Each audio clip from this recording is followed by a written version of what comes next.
It's futile trying to change the other. You surrender fully to that. You hold that non-conditional love. You stay incredibly present with it, like a laser light of presence.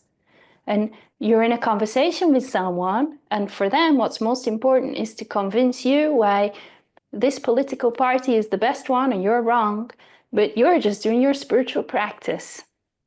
And they don't even know. Because what's above all else is nurturing the connection with the divine.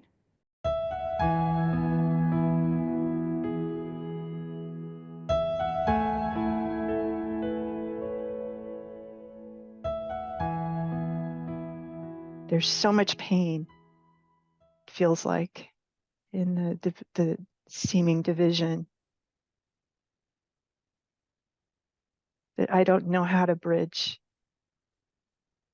Now, what if you let go of the idea that any of these people should change or be any different than they are? What if you give them permission to be exactly as they are, and they don't need to understand you, they don't need to change their way of thinking? Just as they are, they're perfect. That's them, and they're doing them, and they're doing a great job at doing them. Can you accept them fully without placing any demand on them that anything should change?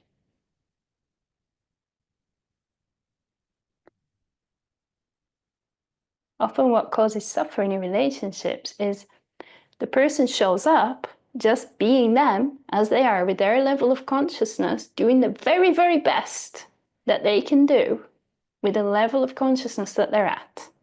Now, they can't do differently. A fish can't climb a tree. And a cat can't bark like a dog. And your in-laws or whoever they are, whatever family members, can't be anyone else other than that. That's how they are. That's the conditioning they received. That's the protection mechanisms that are in place. And that's the consciousness. Now, often we have an idea, or our mind creates an image that they should be like this. If only they were like this, then it would be so much more fun and pleasant. And maybe it's true, but they're not like that. But while we're wishing they were like that, then we're saying no to this. And this is what creates the suffering. So if we take away the self-image, or the image of the other, of how they should be, we have just the truth, the reality of what is. The question is, can we fully accept it? This person maybe has no capacity to engage in mature conversation, maybe zero capacity for emotional intelligence. Okay.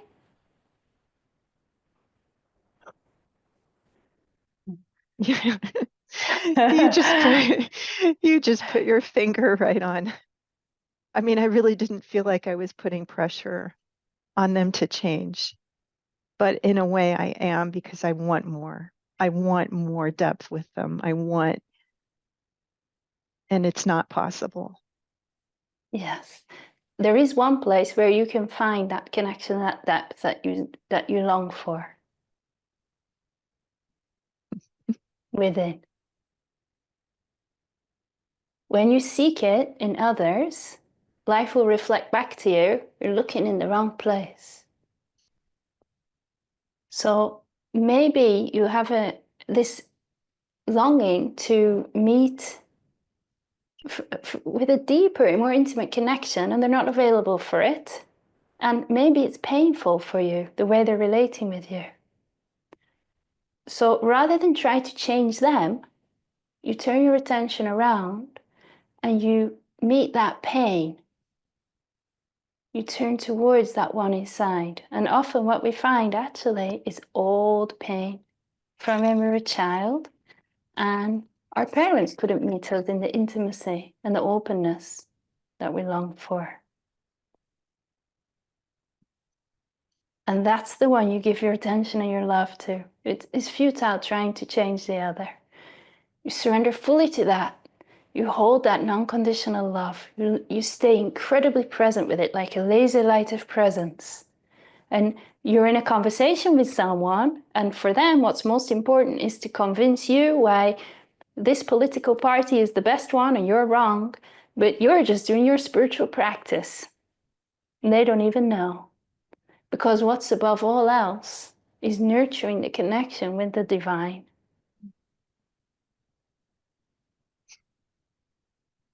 So they become now your greatest spiritual masters.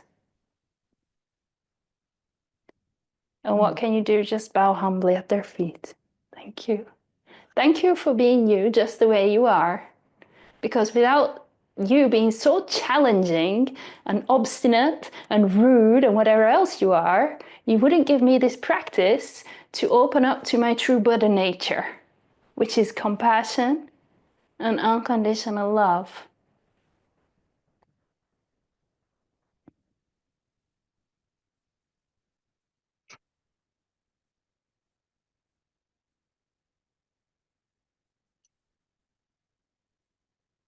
Now, when you do that with practice, most likely what will happen is that they'll stop bothering you anymore. You'll just maybe even find them amusing. Not in a mean way, but just, oh, look at this innocence. I just see how their ego is getting a sense of self in this way. And you see all the patternings playing out. Not in a way where you feel superior and they're inferior, but just you see with the eyes of clarity. And there's compassion there because, wow, I actually see the suffering underlying it. That's okay. I don't need to fix them. I don't need to heal them. I don't need to change them. I just accept them just as they are.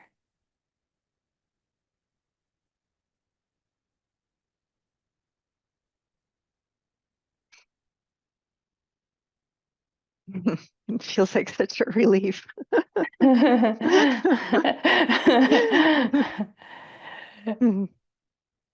Thank you. You're very welcome. Mhm.